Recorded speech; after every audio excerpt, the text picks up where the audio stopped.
అటువంటి దానికి ప్రజాప్రతినిధులు సహకరిస్తూ ఉన్నారు, వాళ్ళని కాపాడేటువంటి ప్రయత్నం చేస్తున్నారంటే మరి రాష్ట్రం ఏమైపోద్దో, ఎటు వెళ్ళిపోతుందో.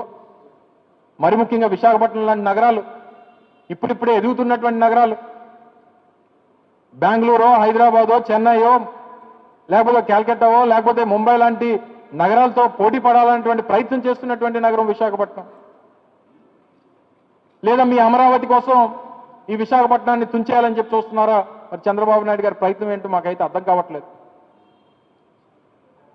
నా అమరావతి బాగుపడాలనంటే విశాఖపట్నాన్ని రూపుమాపేయాలి, లేకపోతే దీన్ని కనబడకుండా చేసేయాలనేటువంటి ప్రయత్నం ఏమన్నా మరి తండ్రి కొడుకులు ఇద్దరు కలిసి చేస్తున్నారో మరి మాకైతే అర్థం కావట్లేదు. ఇక్కడ భూములేమో 99 పైసలకి ఇచ్చేస్తారు, మీరేమో అక్కడ రియల్ ఎస్టేట్ చేసుకుంటారు అమరావతిలో. ఇప్పుడే మళ్ళీ ఒక 10 ఎకరాలు మధురవాడలో మళ్ళీ 10 ఎకరాలు ఒక కంపెనీకి ఇచ్చారు 99 పైసలకి. సరే, 1-2 పెద్ద కంపెనీలు, ఓ టీసీఎస్ లాంటిదో లేకపోతే ఇన్ఫోసిస్ లాంటిదో, అలాంటి వాళ్ళకి ఒక మేజర్ యాంకర్ కంపెనీ రావడం వల్ల తప్పులేదు, అలాంటి వారికి ఇచ్చినా ఇబ్బంది లేదు.